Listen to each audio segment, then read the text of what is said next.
이생규장전 김시승. 송도에 사는 이생은 국학에 가는 길에 우연히 양반집 담 너머로 아름다운 최씨를 보고 마음이 끌리게 되고 최씨 또한 이생에게 마음이 끌린다.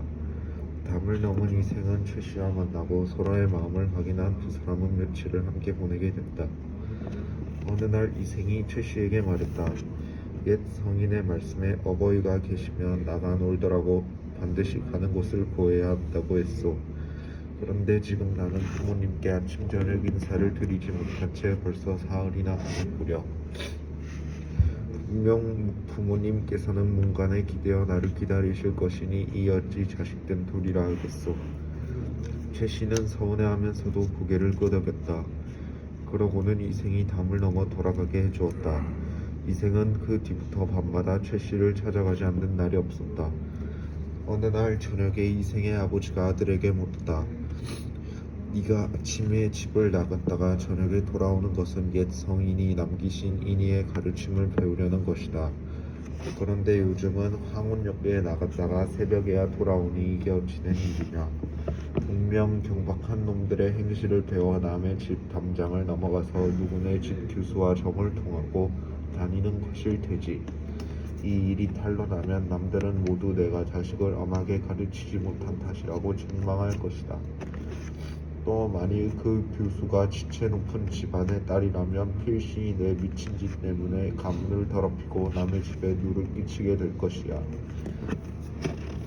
이 일은 작은 일이 아니로다. 너는 지금 당장 영남으로 가서 종들을 거느리고 농사나 감독하여라. 그리고 다시 돌아오지 말아라. 이생은 그 이튿날 울주로 보내졌다. 최씨는 매일 저녁 화원에서 이생을 기다렸다. 그러나 몇 달이 지나도록 그는 돌아오지 않았다.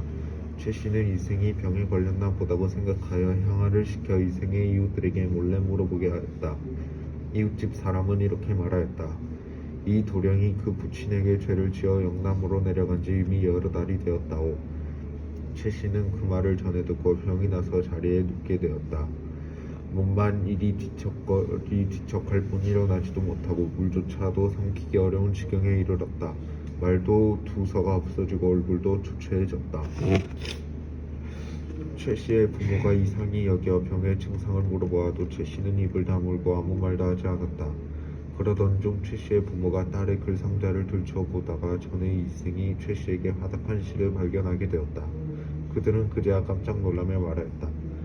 하마터면 우리 딸을 잃을 뻔했구나. 그러고는 딸에게 물었다. 이생이 누구냐? 일이 이렇게 되자 최씨도 더 이상 숨길 수가 없었다. 그녀는 목구멍에서 겨우 나오는 작은 목소리로 부모님께 사실을 아뢰었다. 아버님, 어머님, 길러주시는 애가 깊으니 감히 숨기질 못하겠습니다. 혼자 가만히 생각해보니 남녀가 서로 사랑을 느끼는 것은 인간의 정리로서 지극히 중요한 일이옵니다. 그러므로 매실이 떨어지는 것을 보고 혼기를 놓치지 말라고 시경의 주남편에서 노래하였고 여자가 정조를 지키지 못하면 효하다는 말을 주역에서 경계하였습니다. 저는 버들처럼 가녀린 몸으로 뽕나무 잎이 시들기 전에 시집가야 한다는 말을 유념치 못하고 길가이 슬에 옷을 적셔 주위 사람들의 비웃음을 받게 되었습니다. 덩굴이 다른 나무에 의지해서 살듯 벌써 위담천의 행실을 하고 말았으니 죄가 이미 넘쳐 가문에 누를 끼치게 되었습니다. 그러나 저 신이 없는 도련님이 한번 가시 집안의 향을 훔친 뒤로 원망이 천갈래로 생겨났습니다. 여리기 여린 몸으로 서러운 고독을 견디다 보니 그리운 정은 나날이 깊어가고 큰 병은 나날이 더해가서 거의 죽을 지경에 이르렀습니다. 장차 한 맺힌 귀신이 될 듯합니다. 부모님께서 저의 소원을 들어주신다면 제 남은 목숨을 보존하게 될 것이고 만약 간곡한 청을 거절하신다면 그저 죽음만이 있을 뿐입니다. 이생과 저승에서 함께 논일전정 맹세코 다른 가문으로 십시까지는 않겠습니다. 이에 최씨의 부모도 그녀의 뜻을 알게 되었으므로 다시 병의 증세를 묻지 않았다. 그저 한편으로는 경계하고 한편으로는 달랭하면서 딸의 마음을 누그러뜨리려고 노력하였다. 그러고는 중매의 예를 갖추어 이생의 집에 혼인 의사를 물었다. 이생의 아버지는 최씨 가문의 문벌이 어떤지를 물은 후 말하였다. 우리 집 아이가 비록 나이가 어려 잠시 바람이 나긴 했지만 학문에 정통하고 풍모도 난 부끄럽지 않으니 바라는 바는 앞으로 장원국제하여 훗날 세상의 이름을 넓히는 것이오. 서둘러 혼처를 구하고 싶지 않소. 중매쟁이가 돌아와 최씨 부친에게 이 말을 아뢰니 최씨 집안에서 다시 이씨 집안에 일어난 말을 전했다. 한 시대의 벗들이 모두 그대 아드님의 재주가 뛰어나다고 칭찬들을 하더이다. 지금은 웅크리고 있지만 어찌 끝내 연못 속에만 머물러 있겠습니까? 속이 좋은 날을 정해 두 가문을 즐거움은 합하는 것이 좋을 듯합니다. 중매쟁이가 또 가서 그 말을 이승의 부친에게 구하니 그 부친이 말하였다. 나 역시 젊어서부터 책을 잡고 경전을 공부했지만 늙도록 성공하지 못했소. 노비들은 도망가 흩어지고 친척들의 도움도 적어 생활이 어렵고 살림도 궁색하다오. 그러니 문불 좋고 본성한 집에서 어찌 한깟 한미한 선비를 사위로 삼으려 한단 말이오. 이는 반드시 일 만들기 좋아하는 사람들이 우리 집안을 과다하게 칭찬해서 귀덕을 속일 것인 겁니다. 중매쟁이가 다시 최씨 가문에 구하자 최씨 부친이 말하였다. 납치의 예와 의복에 관한 일은 제가 모두 알아서 하겠습니다. 좋은 날을 가려서 하촉을 바뀔 때 날짜만 정해주시면 좋겠습니다. 중매쟁이가 또 돌아가서 구하였다. 이씨 집안에서는 일이 여기에 이르자 마음을 돌려 곧 이생을 불러다 그의 의사를 물었다. 이생은 기쁨을 이기지 못하여 시한수를 지었다.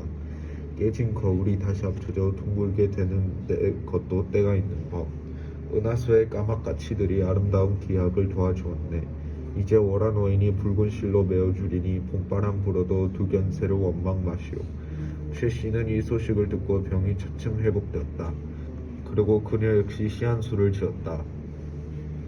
나쁜 인연이 바로 좋은 인연이었던가. 맹세의 말이 마침내 이루어졌네. 임과 함께 작은 술에 끌고 갈 날이 어느 때일까. 부축받고 일어나 꽃비녀를 추스르리네. 이에 길이를 가려 혼례를 치르니 끊어졌던 사랑의 줄이 다시 이어지게 되었다. 그들은 혼인 후 부부가 서로 사랑하고 공경하면서 손님을 대하듯 예를 갖추니 비록 양홍과 맹광, 토성과 한소군 같은 부부라도 그 절개와 의리를 따를 수가 없었다. 이생은 이듬해 과거에 급제하여 높은 벼슬에 올랐는데 그 명성이 조정에 자자하였다. 신축년에 홍건적이 고려의 서울인 개성을 점령하자 임금은 복주로 피란을 갔다. 홍건적은 집을 불태우고 사람을 죽이니 가축을 잡아먹었다. 백성들은 부부 친척끼리도 서로를 보호하지 못하고 이리저리 달아나 숨채 각자 자기 살길을 도모해야 하는 처지가 되었다. 이생도 가족을 데리고 외진 산골로 숨었는데 도적 한 명이 칼을 빼어들고 그들의 뒤를 쫓아왔다. 이생은 달아나 겨우 목숨을 건졌지만 최씨는 도적에게 사로잡히고 말았다. 도적이 자신을 겁탈하려 하자 최씨는 크게 꾸짖으며 말하였다. 거기야 나를 죽여 삼켜버려라. 차라리 죽어 승냥이와 이리의 뱃속에 들어갈지 은정 어찌 개돼지 같은 놈의 짝이 되겠느냐. 도적은 노하여 최씨를 죽이고 난자질하였다.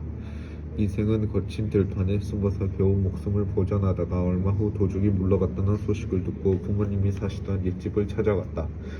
그러나 집은 이미 전쟁통에 불타버린 후였다.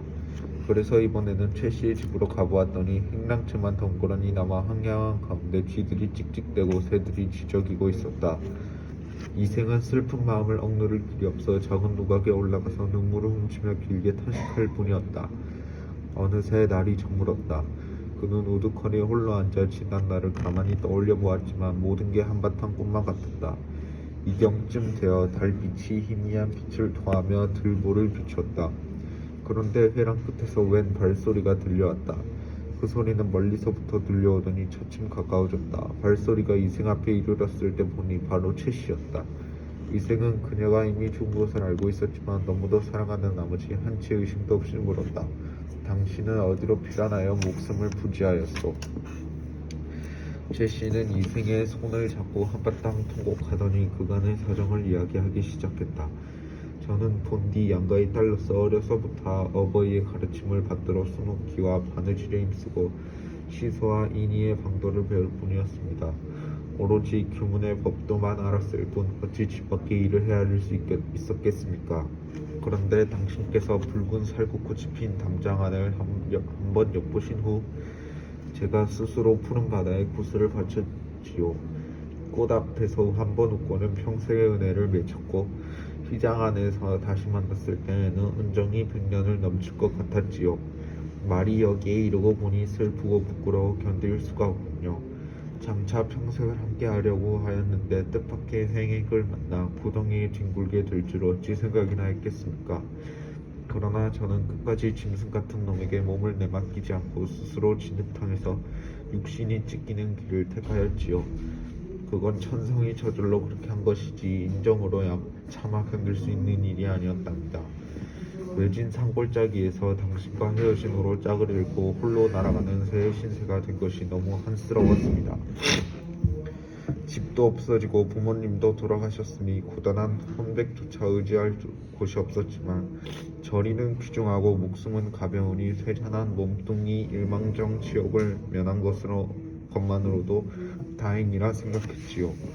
하지만 누가 마디마디 끊어져 새처럼 식어버린 제 마음을 불쌍히 여겨주겠습니까? 그저 조각조각 끊어진 썩은 창자만 모아두었을 뿐. 해골은 들판에 던져졌고 간과 쓸개는 땅바닥에 버려져 흙먼지를 뒤집어 쓰고 있지요. 가만히 지난 날의 즐거움을 헤아려 보기도 하지만 오늘의 근심과 원한만이 마음에 가득 차버렸습니다. 이제 추연이 피리를 불어 적막한 골짜기에 봄바람을 일으켰으니 저도 천녀의 혼이 이승으로 돌아왔듯이 이곳으로 돌아오렵니다. 동네 산에서 12년 만에 만나자는 약속을 이미 단단히 맺었고 시골에서 3세기 향이 그윽이 풍겨나오니 그동안 오래 떨어져 있던 정을 되살려서 옛 맹세를 저버리지 않겠다고 약속했어요. 만약 당신이 아직도 옛 맹세를 잊지 않으셨으면 저는 끝까지 잘해보고 싶어요. 당신도 허락하시는 거지요? 이생은 기쁘고도 감격하여 말했다. 그건 바로 내가 바라던 바요. 두 사람은 다정하게 마주 앉아 그간의 회포를 풀었다. 그러다가 자세는 얼마나 도르적에게 약탈당했는가에 대해 묻자 최씨가 말하였다. 조금도 잃지 않았어요. 아무 산 아무 골짜기에 묻어두었답니다. 이생이 또 물었다. 양가 부모님의 유해는 어디 있어? 최씨가 대답하였다. 아무 곳에 그냥 버려져 있는 상태랍니다. 두 사람은 그간의 정열을 다 나눈 후 나란히 잠자리에 들었다. 지극한 즐거움이 예전과 같았다. 다음날 최씨와 이생은 함께 재물이 묻혀있다는 곳을 찾아갔다. 과연 금은 여러 덩이와 얼마 만에 재물을 얻을 수 있었다. 그들은 양가 부모님의 유고를 수습한 후 금과 재물을 팔아 각각 오간산 기슭에 합장하였다. 묘소에 나무를 심고 제사를 드려 예를 극진히 갖추었다. 그 뒤 이생은 벼슬을 구하지 않고 최씨와 함께 살았다. 목숨을 구하고자 달아났던 종들도 다시 스스로 돌아왔다. 이생은 이때부터 인간사에 게을러져서 비록 친척이나 손님들의 기륭사에 할애하고 조문해야 할 일이 있더라도 문을 걸어 잠그고 밖으로 나가지 않았다. 그는 항상 최씨와 더불어 시를 지어주고 받으며 금실 좋게 행복한 시간을 보냈다. 그렇게 몇 년이 흘러갔다. 어느 날 저녁 최씨가 이생에게 말했다. 3번이나 좋은 시절을 만났지만 세상 일은 뜻대로 되지 않고 그러지기만 하네요. 즐거움이 다하기도 전에 갑자기 슬픈 이별이 닥쳐오니 말이에요. 그러고는 마침내 오열하기 시작하였다. 이생은 깜짝 놀라서 물었다. 무슨 일로 그러시오? 최씨가 대답하였다. 저 손길의 운수는 피할 수가 없답니다. 하느님께서 저와 당신의 영분이 아직 끝나지 않았고 또 저희가 아무런 죄악도 저지르지 않았음을 아시고 이 몸을 환생시켜 당신과 지내며 잠시 시름을 잊게 해주신 것이었어요. 그러나 인간 세상에 오랫동안 머물면서 한 사람을 미혹시킬 수는 없답니다. 최씨는 시녀를 시켜 술을 올리게 하고 웅춘에 맞추어 노래를 부르면서 이생에게 술을 권하였다. 창과 방패가 눈에 가득한 싸움부터 옥이 부러지고 꽃도 흩날리고 원앙도 짝을 잃되 여기저기 흩어진 해골을 그 누가 묻어주랴. 피에 젖어 떠드는 영혼 하소연할 곳 없어라. 우산 선녀가 고당에 한번 내려온 후 깨졌던 거울이 거듭 갈라지니 마음만 쓰려라. 이제 한번 이별하면 둘 사이 하늘과 인간 사이의 소식마저 막히리라. 최 씨는 한마디씩 노래를 부를 때마다 눈물을 삼키느라 곡조를 제대로 이어가지 못하였다. 이생도 슬픔을 걷잡지 못하여 말하였다. 내 차라리 당신과 함께 저 세상으로 갈지언정 어찌 무료히 홀로 살아남을 수 있겠소. 지난번 난리를 겪은 후 친척과 종 둘이 뿔뿔이 흩어지고 돌아가신 부모님의 유해가 들판에 버려져 있을 때 당신이 아니었다면 누가 부모님을 묻어드릴 수 있었겠소. 옛 성현이 말씀하시기를 어버이 살아계실 때는 예로서 섬기고 돌아가신 후에는 예로서 장사 지내야 한다고 했는데 당신의 전성이 효성스럽고 인정이 붙어왔기 때문에 이런 일을 다 처리할 수 있었던 것이오. 당신의 정성에 너무도 감격하지만 한편으로는 나 자신에 대한 부끄러움을 참을 길이 없었어. 부디 그대는 인간 세상에서 오래 머물다가 100년 후 나와 함께 흙으로 돌아가시구려. 최 씨가 대답하였다. 당신의 목숨은 아직도 한참 더 남아있지만 저는 이미 귀신의 명부에 이름이 실렸으니 이곳에 더 오래 머물 수가 없답니다. 만약 제가 굳이 인간 세상을 그리워하며 미련을 두어 운명의 복을 얻게 된다면 단지 저에게만 죄과가 미치는 게 아니라 당신에게도 누를 끼치게 될 거예요. 다만 제 유해가 아무 곳에 흩어져 있으면 만약 은혜를 베풀어 주시려면 그것이나 가도 빗바람과 햇볕 아래를 그냥 놔두고 울지 않게 해주세요. 두 사람은 서로 바라보며 눈물만 줄줄 흘렸다. 서방님 부디 몸 건강하세요. 말을 마친 최 씨의 자취가 점차 희미해지더니 마침내 흔적도 없이 사라져 버렸다. 이생은 그녀의 유골을 거두어 부모님 무덤 곁에 묻어주었다. 장사를 짓는 뒤 이생도 최 씨와의 추억을 생각하다 병을 얻어 몇 달 만에 세상을 떠나고 말았다. 이 이야기를 들은 사람들마다 이채로워하며 그들의 결의를 사모하지 않는 이가 없었다.